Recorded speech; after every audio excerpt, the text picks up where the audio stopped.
we go. There is a moment in every life when you decide to rise, to stand taller than your fear, to speak louder than your doubt, to chase the vision that sets your soul on fire. This is that moment. And here, we walk it together with stories that awaken, voices that inspire, and truths that set you free. This is Positive Talk with Kevin McDonald, where hope has a voice, and that voice is yours. Oh my God. Have we got a show for you today? I got to tell you, we have Zak Sandler here. And first of all, Michelle, you've actually listened to some of Zak's stuff. Tell us about what you've listened to a little bit. Yeah, as you mentioned, what brought it to mind was the movie Wicked. And Kevin, as you know, we do our music show. Music is so much more than just listening to something. It's a vibration. It tells a story, and it has so much meaning. No matter what you're doing, no matter what instrument it is, whether you're singing or even playing the guitar, I think it has the same speech to everybody. And Zak Sandler is here, showing exactly what that means, getting through life struggles and becoming something so beautiful out of it and sharing it with the world. So thank you for being here, Zak. And how are you? You're welcome. Fantastic. Best day of my life. Every day is the best day of your life. That's right. Wake up and decide that, and it becomes true. Yes.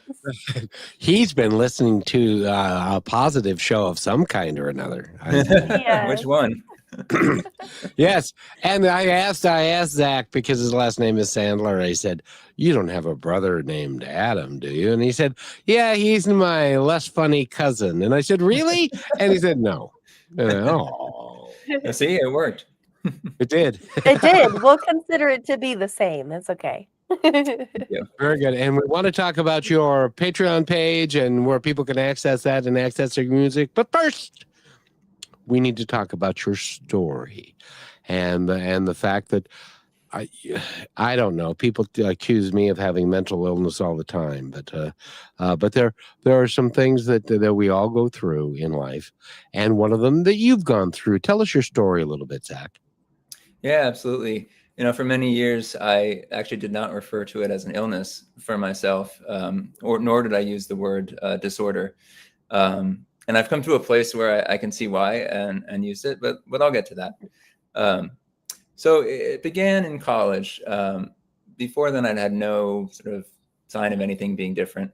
But my junior year of college at Yale, I had a situation that was very challenging for me, where I had to pick between two things I loved and feel like I made the wrong choice.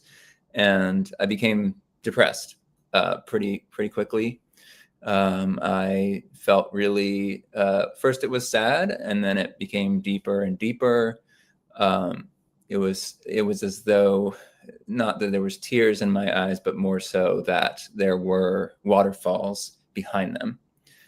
And I got very slow. And even though I had a girlfriend and I had friends and people in my a cappella group, I felt very alone. And that went on for about a week. I tried to go to class and do my activities, but it really was a very dark time where I was very low energy and low motivation. And it is the kind of thing where it's so dark that it was like, oh, it's never going to get better. It's always going to be like this. But a week later, so luckily it wasn't too long for me, I remember I was walking home from a football game. I was like Yale, Princeton or something. It was Yale, Princeton, because I remember that I started to feel a pep in my step, like a sensation of my whole body rising. And in the show that I'll talk about later, this character appeared, but we'll get to that also a little bit later. And when I got back, we had this a cappella party that night with the Princeton all-girls singing group, the Tiger Lilies. And at this party, I decided that I was going to flirt with every single girl at the party, because obviously they were going to come home with me. Now, Of course, that's an optimistic viewpoint, I must say, but that's good. Keep going. Well, I'm a good-looking guy, charming. Yes. Thank you. But that did not happen. It went well. It was a lot of fun, but no one came home with me. But that definitely captures that feeling of like complete confidence, overconfidence, hypersexuality, which is very common with my condition, and just sort of like a lack of awareness about the world and what's happening with me in the world. So I went home by myself, and I sat down at my laptop a few hours later, and it was as though stuff was coming to me. I started writing, and in the next 3 nights, I stayed up pretty much all night writing this 39-page manifesto, which I titled "My Religion." I would like literally I wouldn't stop typing unless I really had to go to the bathroom, and then I would come back and continue typing. In this manifesto, I've looked back at it over the years, and it's very chaotic. It's very disorganized, but there's a lot of really profound stuff in there. It talks about like human psychology and society, and sort of this game we play called life, which is I sort of see it as you've talked about this, Kevin, on your show before, that life is actually sort of a game. Not sort of, it is a game in a way that most of us don't know how to play, let alone even know that it is a game. And and when we become aware of that fact, we can take life a lot less seriously and sort of be more authentic and be in the world and prioritize the right things, which is actually one thing I talked about in that manifesto. I talked about how we are often obsessed with greatness and becoming rich or famous or great. And that's certainly something that's been with me for a lot of my life, and I'm working on now to step away from and instead focus on just like doing what makes me happy and what brings light to the world. And so that's what I talked about in that manifesto as well. I wanted to mention here, Zach, that sometimes when you sit down and you write something like that, it's the precursor to the next phase of what's happening for you. There's a gentleman by the name of Neil Donald Walsh. I'm not sure if you're familiar with him or his work. He wrote Conversations with God. And in the very first part of that book, he said, and he was writing, he had a legal pad, and he was writing, and he was angry. It was 4:00 in the morning. See if this resonates with you.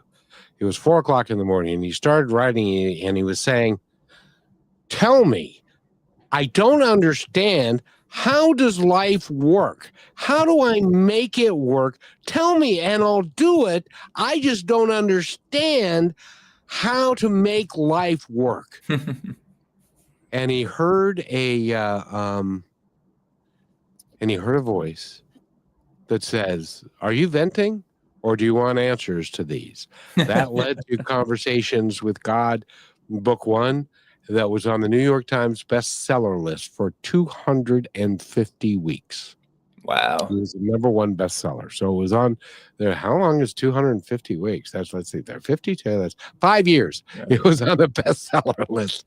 And so sometimes we get inspiration, and that can happen. And I kind of think that was what happened with your manifesto. Don't you, kind of? Oh, yeah. It was like, if you want to call it God, the universe, spiritual being, was coming through me, through my spirit, into my hands and onto the page, which is also how I feel sometimes when I write music. Which is, and by the way, you're touched upon a subject that I dearly love, because you're familiar with, of course, the Beatles, being a music guy. I am. You can probably even play some of their stuff. I can. And Burchell, I'll bet you he can play Let It Be. I bet you he can. I don't deny Zach in anything he can do. He is living and honorable proof, like so many other people we have on the show, that shows us you can go through your circumstances and you can live through who you are. This is who you are, and that's okay. That's the brilliance of it, right? You're different, Zach. You're not Adam Sandler, and he's not related to you. And you get to be Zach, but you get to stand for a different Sandler than maybe other people would understand. And just apologize me for pausing my video. My allergies are so bad. I'm allergic to everything and I still love it, but you've been through so many challenges, and you've also come face to face with yourself and the terms of who you are and the way Mhm. your life is. And you didn't say, oh, well, well, that's just me. This is horrible. I'm going to shut down. You became something of it. And you're a living, eternal stance in front of us on Positive Talk Radio to show that I learned who I was and I went through those things. And I also have found so much fulfillment and so much creation in life by going through those things, and I honor you for that the most. You don't shut down that side of you. You honor it for teaching you what you were able to become. Would I be wrong? No, that's absolutely true. And, I think I've learned many lessons through the years. Uh, Starting in fact, with that manifesto that was a big download for me, if you want to use that term, I Yeah. of, do. and I think our brain is like a computer, so it's appropriate. But a download of a lot of those ideas that I've come back to in the last, now it's been 19 years since that first episode. So there's a number of ideas that maybe we'll get to over the course of the show that are like tidbits of wisdom that come up for me. And I'm actually starting originally it was a blog, now it's sort of on TikTok and Instagram, but sort of like I call it the spotlight, inner spotlight blog or vlog, which shines a spotlight on, it's like insight, personal insight, tips we can use to be happier, to lead more authentic and fulfilling lives. Stuff like making our emotions into characters, which also come back to because that's related to the whole bipolar, the way I see that. One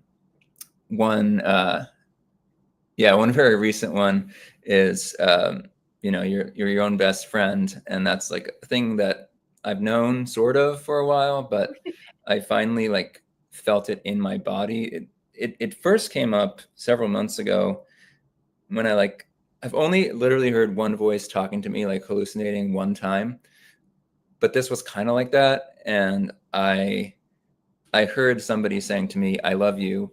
And I was just saying, I love you back. And it was like, I love you. I love you. I love you. I love you. And it's like, oh my God. Okay. I have this like character here who always loves me. That's cool. So, um,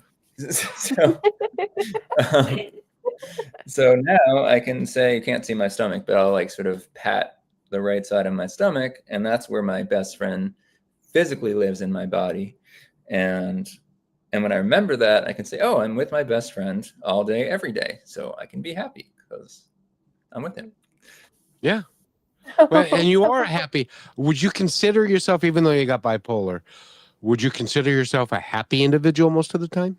I would, yes, absolutely. Because of the work that you've done for yourself, which came totally out of the blue, but it didn't come out of the blue, if you know what I mean. That's right. Yeah. So I think getting back to the story, that's a big part of how I got here. So I was in my room writing this manifesto. There's another thing that comes with bipolar. You gave away my diagnosis, Kevin. Very mad. I'm sorry.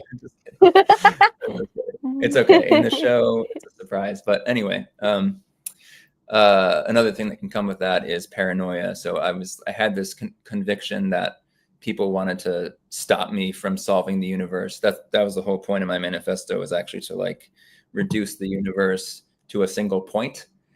And in the doctor's office, when I was in the waiting room, I printed my 39-page manifesto, and on the back I was scribbling in pencil, and I got down to a triangle, and one dot was self, and one dot was other, and then the other dot was God.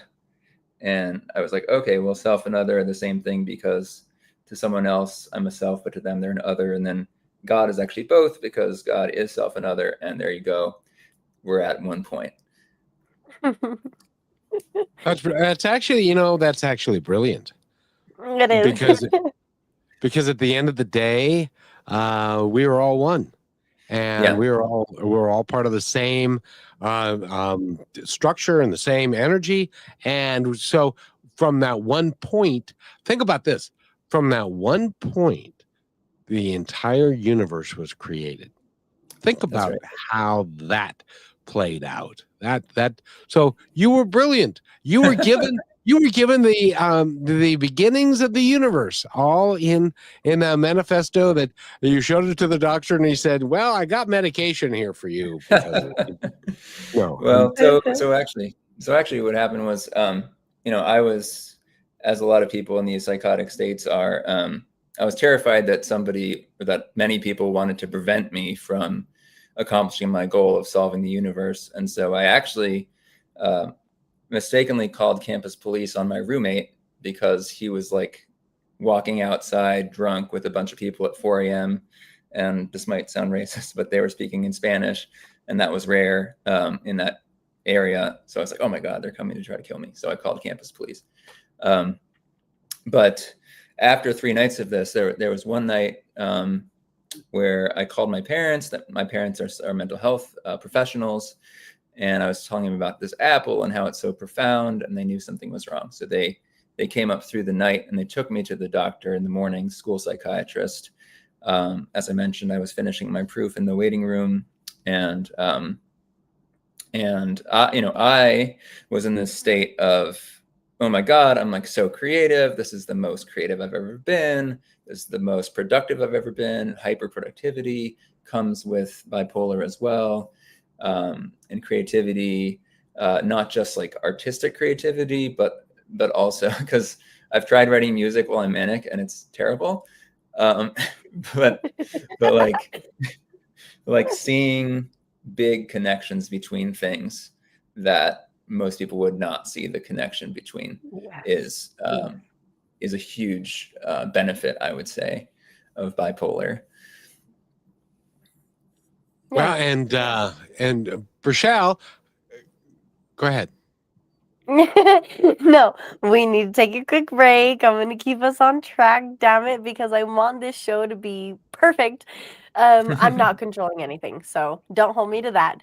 But Zach, when we come back, I really want to touch on how big it was to have the support that you did and people who maybe understood you a little bit better to help you through that. I think a lot of us lack that, and we're also scared to ask for it when it can be something that transforms everything and how you experience that, if that's okay. Sure, yeah.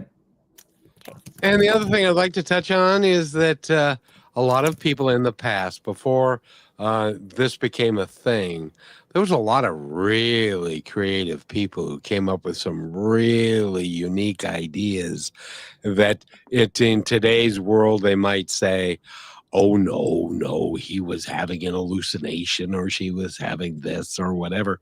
And I'd like to touch on that because I don't know that I'd like your opinion on that. So we'll be right back in 43 seconds.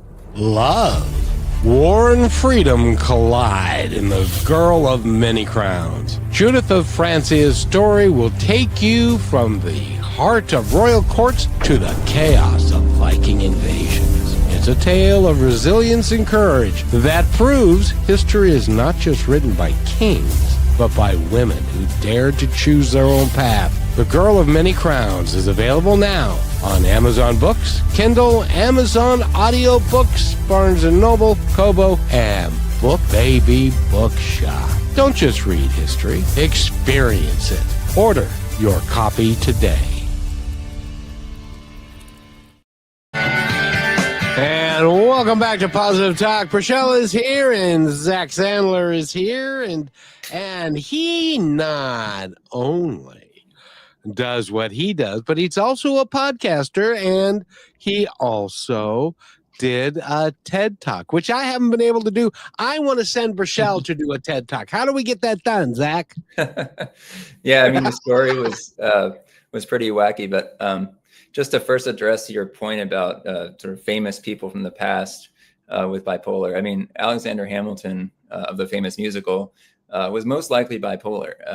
He wrote, I don't remember exactly how many Federalist Papers, but a ridiculous number in a very short amount of time, which is quite characteristic of bipolar, the hyperproductivity, the creativity.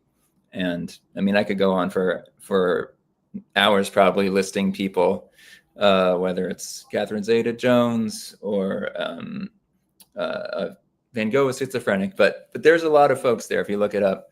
And my podcast is also going to be sort of in that vein. So we'll start with the podcast, get to the TED Talk right after that. The podcast is called Insanely Talented, and it is about thank you. It is about the link between neurodivergence and creativity. And funnily enough, the title came to me first. That was it. It was a docuseries to start, but it's going to be a podcast. And eventually I want to have celebrities on the show. And to start with, it'll be up and coming artists, but it's going to be people with all sorts of conditions, from bipolar to ADHD, autism, dyslexia, OCD, in any sort of creative discipline. We'll probably start out with music and performing arts, directors, visual arts, film, and then maybe branch out into things like cooks or gymnasts. There's a very famous gymnast with many gold medals on my mind. We'll see if she joins. But yeah, I won't name names on the show. But yeah, so I actually just had my first meeting with the producer a few hours ago, and I've recorded 3 episodes. So we're going to drop that probably in February. Very, very excited to do that. And thank you, Rochelle, you're clapping. And the Patreon, which we could touch on is later, but that's also up there now for people who want to support the show. If you're not familiar with Patreon, it's basically a way for audiences to connect with artists and support them with monthly donations. So there will be lots of information about the show and different levels you can support the show at over there. Are you familiar, before we go on, are you familiar with Substack? I am, yes. I would, not in place of, but I would do Patreon and Substack, because that's a different audience and a different way for people that can subscribe to what you're doing, because you're so talented doing so many things. You can put things behind that, like music and your writings and some of the things you do. I think that would be pretty cool. Thank you. I will definitely check into that. Thanks so much, Kevin. Oh, and the other thing is, we also have an audio production team, and so if you need help with any production for creation of the podcast, we're your team. We create some remarkable stuff, and we can help. Well, thank you so much. I appreciate that. Yeah. So, okay, enough about that. TED Talk. TED Talk, indeed. So I guess the story is funny. I have been wanting to do a TED Talk for a decade. And a couple of years ago, I decided, okay, I'm just going to look it up and apply. And at that point, I'd been to 48 U.S. states. I made it a mission. I'd been to 40. I took a road trip, hit 8 more. And 2 I had not been to were Alaska and Hawaii. Hawaii, I figured. Yeah. Yes. So I just Googled TEDx, and the first result was TEDx Anchorage. And I said, okay, this is fate. This is the one. Yep. So I applied to it. They all have themes, and the theme was entropy. So mine fit in the sense that like the chaos in someone's mind, in a bipolar mind, can actually have its own sort of order, if not order, its own sort of genius to it. And so I got in. They were great. They supported me in a lot of ways with coaching and all that. And yeah, I got to go up to Anchorage for about a week and do my talk. Were you there in the summer or the winter? It was late February. Oh. Ooh, right in the middle. Yeah, right. And it's like 20 or 30 below sometimes, and it takes you half hour to chip your car out of the ice to get it moving again. But Anchorage is a great place. It's very interesting. Yeah, gorgeous. Yeah. One of the things that cracks me up about it is it's so cold that the cars have these like outlets, these plugs coming out of the front because the oil doesn't freeze if it's below negative 15. But yep, and there are people that there are outlets so that you can plug your car into that to keep the oil from freezing. exactly. Yeah. So I mean, the talk itself was, it's called "Can Mental Disorder Be a Superpower?" It's a topic I'm very passionate about, as you already know from the podcast. And I talked about bipolar. I talked about ADHD. And I talked about autism and did a lot of research with ADHD. It's somewhat counterintuitive that you think people with that have trouble paying attention, and they do for things they don't care about. But for things they do care about, they actually have this hyper focus ability. And I can see that with people I know who have that. And actually, I think in the last year or so, I've come to think that I have that because I lose things fairly frequently, and I'm very disorganized, but also kind of well, Zach, I have to ask you. Usually, I ask what it was before in the process of it, but when you finished that TED Talk, what did that feel like?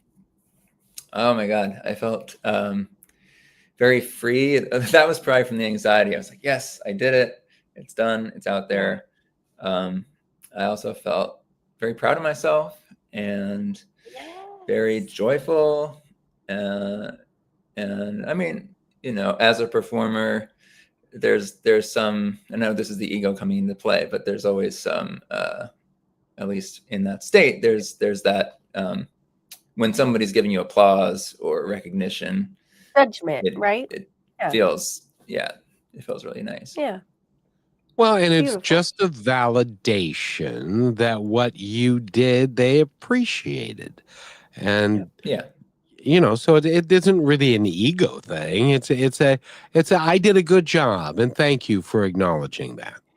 Yeah, that's actually a great point, Kevin. I think it's actually how I or someone interprets that rather than the fact that it's happening. Like, it feels good because people appreciated it rather than it feels good because I'm great because they applauded.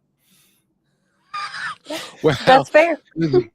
that is perfect, because when you say I'm great, for some reason the universe always comes around and shows you one reason or more why you ain't so great and brings you back to the ground. That's right. And stuff. So, but congratulations on that. Are you going to do more TED Talks? Yeah. Yes. I am hoping for 2 more at least. I do have the title already for one of them, which is World Harmony Only Takes a Minute. Oh, very We're cool. going to need that a part of ours, just so you know. A part of your TED Talk? Yeah. No, part of our music show. I already mentioned to him, Rochelle, that he's part of BMI, and so I'd love for him to come and we do a little interview, and then we'll play the song of his choice that's on something of his own creation. I would love to have that. And by the way, I was just thinking about when you're creating a TED Talk, to use a piano to infuse that into your TED Talk and to create that whole thing. I would think that would be just phenomenal for you to do. So you actually predicted the past. I'm good at predicting the past. The future I suck at, but the past I'm pretty good at. Yeah. There's a bit of piano in my first one. There's themes for each condition, little musical gestures, and in the end, I'm talking about how if we bring together people with bipolar, autism, and ADHD, the skills that they each bring really can make this overwhelming difference. And so musically, I also bring the 3 themes together at the end. Very nice. Very nice. You know, and I'm willing to bet that ADHD is a lot more common, and you would know better than I, but I think it's a lot more common than some people think it is, because Oh, everybody suffers trauma at one point or another, and it depends upon how the brain interprets that and all of that kind of stuff. Am I kind of close? Is that, do you think there are more people with that than have been quote unquote diagnosed with it? Yeah, I mean, I think trauma. Yeah, I think yes, we all experience trauma for sure. The type and degree of trauma we experience will often impact how it manifests. I don't know that ADHD, like how much the link is between trauma and ADHD. There probably is some, but I'm not sure. But I do think that technology, especially smartphones and social media, is making ADHD more prevalent. yeah. Just because our attention spans are getting shorter, and we can be amused 24/7 by our phones. I remember I was doing a show. I was doing Sweeney Todd at Signature Theater, and it's a big Tony-winning theater here in DC area, and the conductor, not to name anyone, but we were like rehearsing, and he was like, every time we weren't doing a song, he would sit down and take out his phone. And he even acknowledged, he said, "Oh my God, like every 30 seconds when I'm not doing anything, I just look at my phone." And it's like, it's so true though. Like I go to the metro on the way home. That's the DC equivalent of the subway. And there's 100 people waiting for the train, and 93 of them are on their phones. And to me, it's sad. I know I'm one of those people probably 80% of the time, but to me, it's like, it's really sad. Like we could all be connecting with each other and meeting, and that's kind of like this TED Talk too, like World Harmony Takes a Minute thing, where like just saying hi to someone, or smiling at them, or complimenting them, like those little things go such a long way. And I think that actually these phones that are intended to connect us very often disconnect us, both from each other and even ourselves, because I was thinking literally about this part, like the best friend that's here with me. Well, if I'm with the phone, then I'm sort of ignoring him. So it's just like, yeah. And the dark side of it is there. Don't ignore your best friend. And by the way, we're talking with Zak Sandler. Go to his Patreon account. And how do they get to his Patreon, to your Patreon account? Yeah, so the Patreon account is going to be at, if you just want to go straight, it's patreon.com/c/Zak Sandler. That's ZAKSANDLER. Or you can just go to Patreon. That's PATREON. Go to patreon.com and search for my name, Zak Sandler. A slight aside here, I'm named after Ringo Starr's son, Zak Starkey, who spelled his name ZAK. That's why it's the way it is. Oh my gosh! I knew. Stop it! I knew you were special. I knew there was a reason why I liked you. Yes. Because of course I grew up with the Beatles. They were my group of all time, and Ringo was the best. Is the best. He's not dead. And Rochelle, we need to take a break now. Do you want to take us to it? I love. Apparently not. She hit her microphone, and that ended that. People So- ignore me. I'm so sorry. My microphone died. But as I switch this out, deal with my horrible audio, and go visit Zak on any platform. Find information about him. Show him support and love. We're all going through this together. And I'm guessing Kevin's going to play something that's only about a minute long. So stay with us, and we'll be right back. You're listening to Brushwood Media Network, the best in syndicated talk, news, and entertainment shows.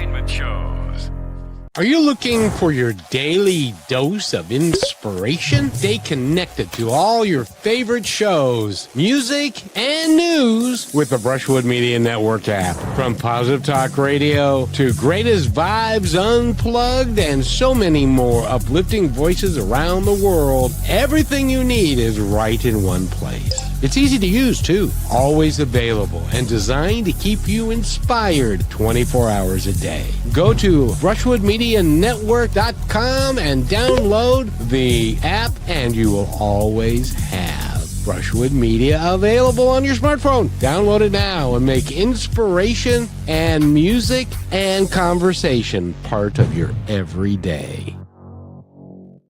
And welcome back to Positive Talk with Purcell. She's over there. Well, she's somewhere. And I'm here. Hello. and my name is Kevin, and Zak Sandler is with us. No, not that Sandler. This is a more important Sandler, because I think, Amen. and he, by the way, he dresses better than the other guy too. But Thank you. but You can Zak, only see my top third, so well, yeah, Yeah. well, that's how this medium works, because you don't know what's down below, and that's perfectly okay. I did want to ask you though, because one of the things that we like to talk about is when somebody is doing something that is so unusual that hardly anybody ever gets to do that. And many of us have gone to a play, and we see what they call the pit, which is where the orchestra is, and it's down below right in front of the stage, generally, mostly. And there are musicians down there. What is it like to do a show like some of the ones that you've done? Their names escape me right at the moment, but you're going to remind me. What's it like? Because you're doing it 6-7 days a week with a couple of matinees and all that kind of stuff, aren't you? well, I tricked you a little bit. So I played for Wicked for 7 years. I was a sub, so that means that there's some weeks I play 5 shows or 5-show weekend. Other times I'll go a few weeks without playing. And that actually makes it more challenging because to even start the process. So I was waiting about 2.5 years to become a sub there. And once I was selected, they gave me the music. I went home and I learned it. And there was a recording, a video, and there was a keyboard backstage, like outside the pit, where I could practice. I could see the conductor, I could hear the show, I could hear myself, but nobody could hear me. And so I did that a few times. But then they just throw you in. There's no rehearsal with the pit. I just go in during a show and play the show for the first time. So that is anxiety provoking, or it was for me. Although a few shows in, then that sort of goes away. But every time I came back after a break, there's like, oh yeah, let me remember what's happening here. But yeah, it's kind of like being a relief pitcher in baseball. Exactly, yes. Because it's like you don't know when you're going to get in. You don't know how long it's going to take before you get in. And then when you get in, it's like, okay, you better be good right now. That's exactly right. Yeah. So it makes it kind of tough. Well, and and here's a comment from Abby. Be careful, Zak. I have ADD, and I haven't heard that ADHD is connected to trauma. How do you define trauma? I'm sorry to be turning in late, so maybe you've already defined trauma. How do you? I'm Abby Ripley, an author. I don't know. Zak, what is the difference between ADD and ADHD? I'm a little fuzzy. Do you know? Well, I think ADD is sort of the old version of the diagnosis. They added attention deficit disorder is what it stands for. And they added the H, which is hyperactivity, to account for that part of the diagnosis. But Abby, I'm glad you brought that up because you're right. ADHD is not a direct result of trauma. And same, I would say, with bipolar as well. It's a genetic. So I have family members with bipolar, and it's also environmentally triggered. So that when I mentioned earlier in the show, I was triggered by this situation in college where I had decided to become music director of my a cappella group, this prestigious group. But in order to do that, I had to give up musical theater, which is my real passion.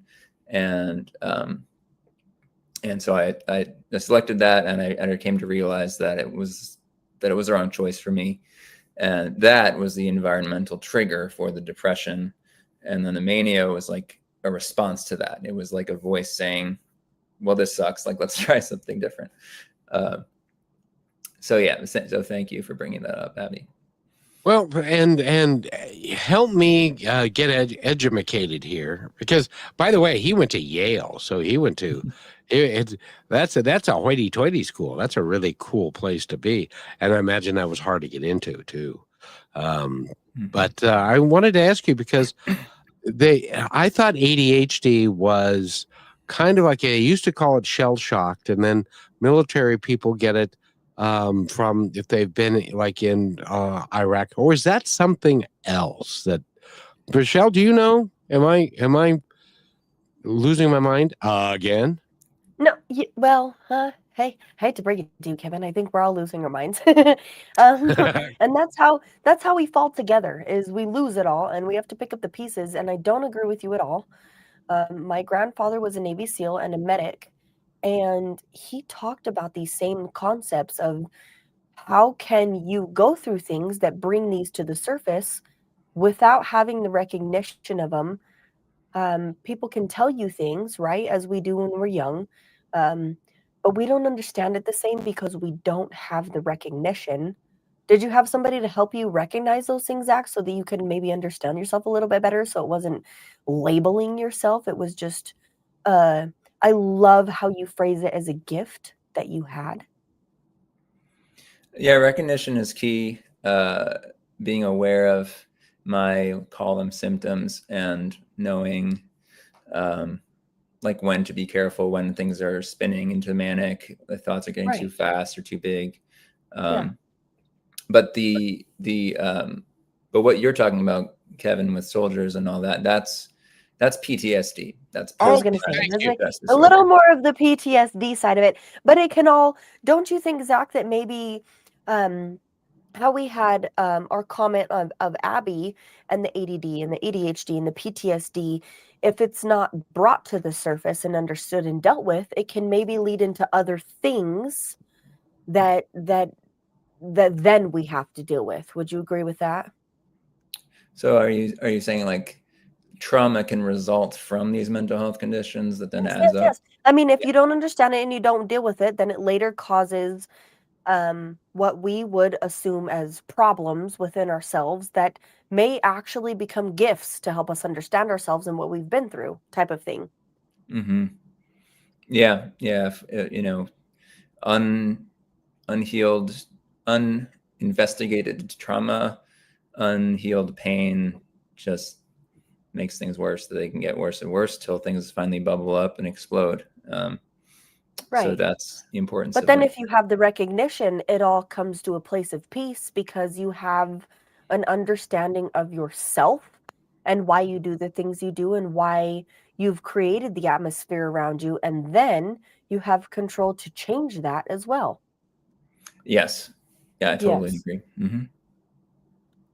Would you say that again, Rochelle? Somebody in our audience didn't get that. That would be me. Oh my gosh, that was genius. Yeah, I don't know where that came from. I'm very involved. The things that we think are the problems of ourself that we are now able to recognize become our power of understanding not only ourselves, but why we have the place we do in the world and how we can actually create a better difference out of those things. If we didn't experience that, we wouldn't have these gifts like you to be able to put out into the world and express that you are more than a diagnosis. Do you know what I mean? Yeah. That's a big thing that I went through and then put into a musical that I wrote about it called Inside My Head, which is a one-man musical that starts with my diagnosis in college and then goes through the 9 years between that and my second episode when I, after denying it, being in shame, finally started talking about it 9 years later through recovering and then through a third manic episode on hospitalization 6 years ago. Thankfully, I haven't had anything major since then. but it was a real process of learning to be okay with that, accept it, and not only that, but then to go on and embrace it as a superpower. Right. Well, you're using your superpower to help other people. Doesn't that just feel really good when you lay down at night and get to think about, because I was authentic and because I didn't hide from the world and myself, I get to carry on these things through other people, which they may not understand? Yeah, I'm definitely blessed to have had those experiences, and then the musical training, particularly from my wonderful piano teacher, Irina Orlov, let her rest in peace, that I was able to bring that experience through that creative medium in a way that can help other people, and people who are bipolar, have gone through these things, they can see this and say, oh my God, yeah, this is what I've gone through. Yeah. And he came through it to the other side and is having so much success in not just work, but personal life, being married and having cats and living on our own place that we own and all that. Yes. Yeah, Bringing light to the darkness. Look at you go. exactly. Yeah. And then for people who I'm don't trying to do the necessarily, same thing, I promise. you are. Yeah. And, even if you don't have bipolar or some other mental health condition, although I do think we all have something. Oh, yes. I I was like to gonna fight against that say, one. we all love somebody who has something as well. Yes. And so it provides a Yes. window for them to understand. One of the most powerful things anybody ever said to me was I did a performance of Inside My Head, and a woman came up to me, probably in her 50s or something, and she said to me, my 24-year-old daughter had bipolar, and she took her own life, and I never understood what she was going through, but now seeing your show, I understand.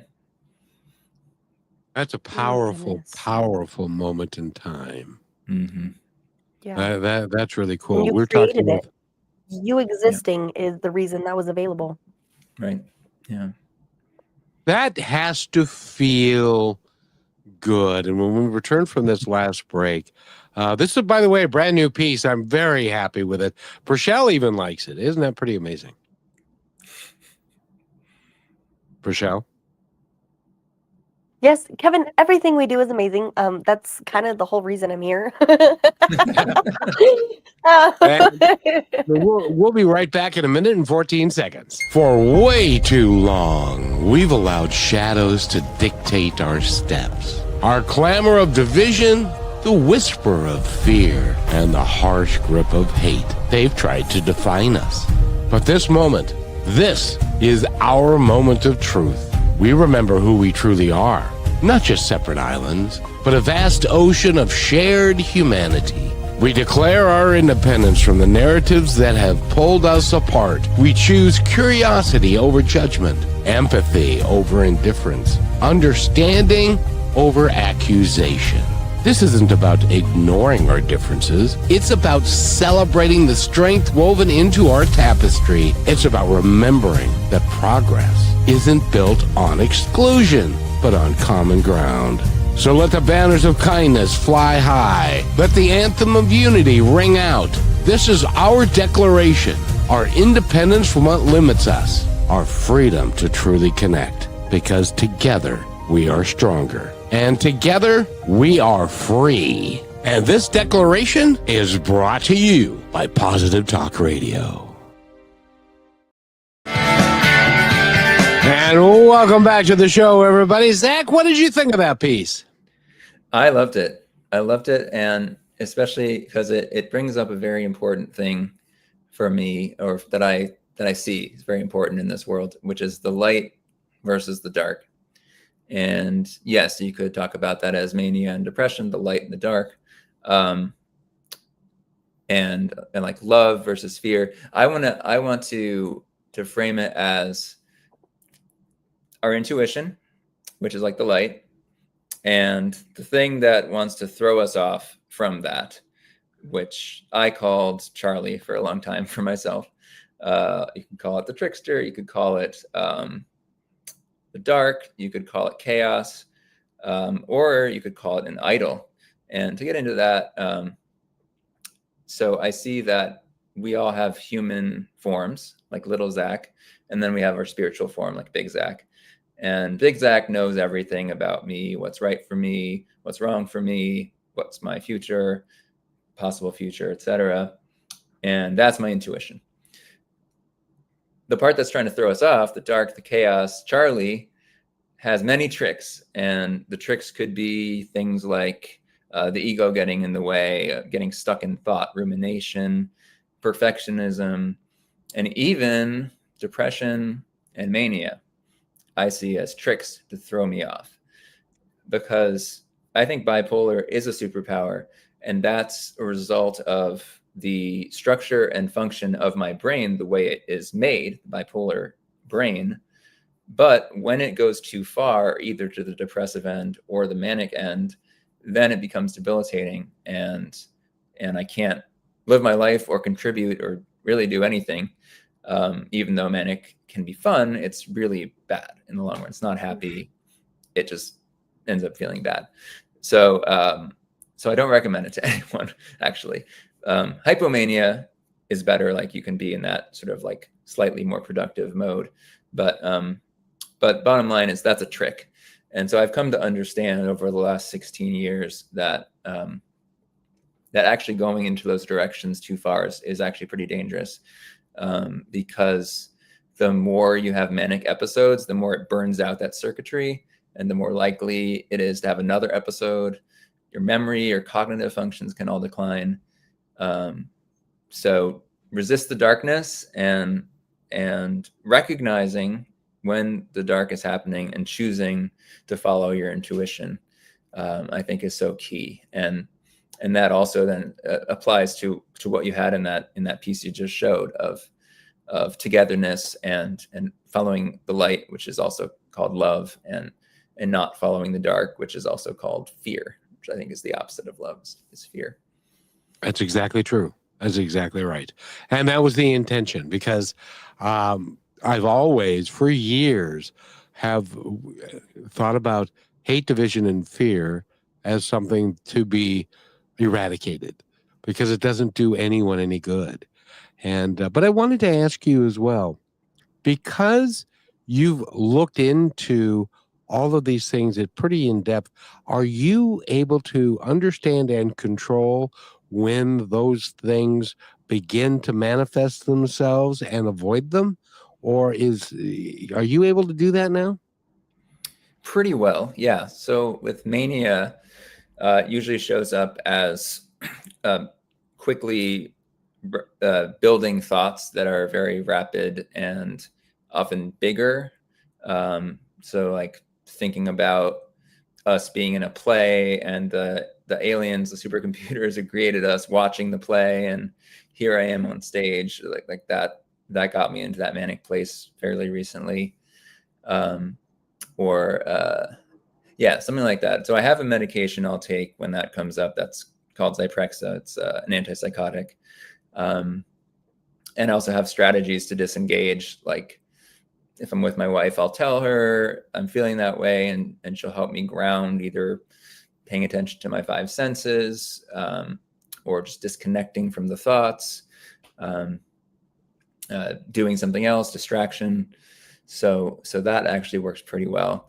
And then with depression, I'm lucky in that it doesn't last super long for me, usually like a few hours or a day. But there are techniques as well for that. Taking things one step at a time. Okay, I'm going to sit up. Okay, now I'm sitting up. Okay, I'm going to get out of bed. I'm out of bed. That sort of thing. But also seeing these things as characters. So the depression, I mentioned earlier about characters in our head. The depression I can see sometimes as a ghost, like a dark ghost that's behind me, and it's behind a wall maybe, or I don't know. But when it comes up, it's like projecting this darkness through the room that starts to envelop me from in front. And if I don't recognize it, it just continues and gets worse. But if I can say, oh yeah, this is depression, this is that character, this is Charlie trying to screw me up, and I look around and I see, oh, you're just like a pathetic little ghost, then Get out of here. We don't like you. we don't like you, we don't need you. But Because also depression is, accepting that, right? Because if you didn't have him, you wouldn't see all those brighter sides of things. yeah, I think depression is there. It's a way to numb us from feeling difficult emotions like sadness, like disappointment. And so if we learn to feel our feelings, that's like a huge benefit to us in every way, really. And 100%. and like the ghost, I've created characters out of my emotions. Like my anger is this guy with two guns, like just shoots them off when I'm angry, and the frustration is this like bodybuilder, and the sadness is this inner child crying and sobbing. And when I see them, then they can relax and go back. What is that cartoon character? Is it Sam? Some that's got the guns and I forget the name of the character, but I don't know. I'm sorry. Well, it reminds me, Kevin, of the what's the one with the three characters, and it's like all his personalities, and they're all separate, but then he himself. It's really old, and I know I probably shouldn't even know that this exists. But it's the same thing of you have the recognition that this is a part of me, but it's not who I have to be. Mm-hmm. And I think we struggle with that a lot because there's so many versions and so many forms of us as humans. And people tell us that we're supposed to be one thing. And I don't agree with that. Before we end this episode and give you a moment to share everything, I want to say you have to come back on the show. You mentioned intuition and loving yourself for who you were. That's a whole different conversation. But Abley says, association entered with the name of hyperkinetic reaction to childhood in their diagnostic handbook. So many of these things, I don't know what she's saying. Then in 1957, diagnosis was changed to hyperkinetic impulse disorder. In 1980, was changed to attention deficit disorder, which is included in the DSM-3. 7 years later, in 1987, APA decided there was a hyperkinetic aspect of ADD, as so revised in the DSM came out with ADHD, which is included the variety attentive of hyperactive symptoms. There you folks, a stretch of evolution, and it is. We are exactly what Abby is saying. No matter how much we try to, I'm bad at this, Zach, and Kevin knows, as most of us are as humans, we want to make sense of everything, but not everything gets to make sense. Why? Because we're different. We are not alike each other, and that is for a reason. You've brought up so many topics. My mind has gone ape wire. While we've been talking, I'm thinking, she said that cartoon. Yes, Yasmin Sam. She's right. Yes, it's that one. And Yosemite Sam. We have all these different versions of ourselves, but they are based off of our circumstances, not who we are. And also, I think that why aren't we being thankful for those things that created us into those people? Because just like you, Zach, you're continuing on from Positive Talk Radio. You're helping other people understand their diagnosis and maybe who we've been told we are. But we get to figure that out for ourselves. And it's kind of a blessing to have some extras, right? Because maybe we see points of view that other people don't see. And oh my gosh, I hate that we're running out of time because there's so much on my mind, as I mentioned before. Dang it. Please promise to come back and join us for another show. I've never wanted this to go so long. Today's been very impactful, but I want you to share any of the ways that people can get in touch with the work and the learning that you have created and that you've done within yourself. And then maybe just a little message before we go. Yeah, I think what you just said was really beautiful. We can end with that. So first, how to reach me. I'm very proud of my new website. James Donegan designed it. It's fantastic. It has a lot of my videos. It has audio recordings of a number of my songs, including one I'm particularly proud of called When I See, which is about in a dark world, how we as individuals can make a difference. So there's that. There's my TED Talk. There's other parody videos of me doing the Passover story with Hamilton and Wicked. There's a Wicked parody where instead of the wizard and I, it's my iPhone and I. So a lot of stuff. The website is just my name. It's Zak Sandler, ZakSandler.com. And if you want to find, my Instagram is going to be at bipolar_Broadway. I'm also on TikTok. That's going to be at bipolar_Bway, I believe. I should know this, or it's BP_Broadway. I'll get that, put it in the show notes. And then Patreon, as we mentioned before, patreon.com/C/Zak Sandler. So yeah, that's that. And I would say, to your point, Brachelle, to close up, who we are is one thing. It's our essence. It's at our core. It's not our emotions. It's not what other people think of us. It's not our circumstances. And because of thinking and the ego, we can get lost in that. But if we just remember our intuition, that's who we are at the core, the me, the Zak. So thank you for bringing that up. It's beautiful and it's so important. Thank you, Zak. She's brilliant, isn't she? Yeah. And by the way, so are you. Thank you. And I want to thank you for being here. And you must come back. It's a rule. And we're also going to play your music on the music show. That's also another rule. So thank you again, Zak, for being here. And Brachelle, thank you. That was a wonderful question. And I'm sorry we ran out of time. And Demi's going to yell. All right, never mind.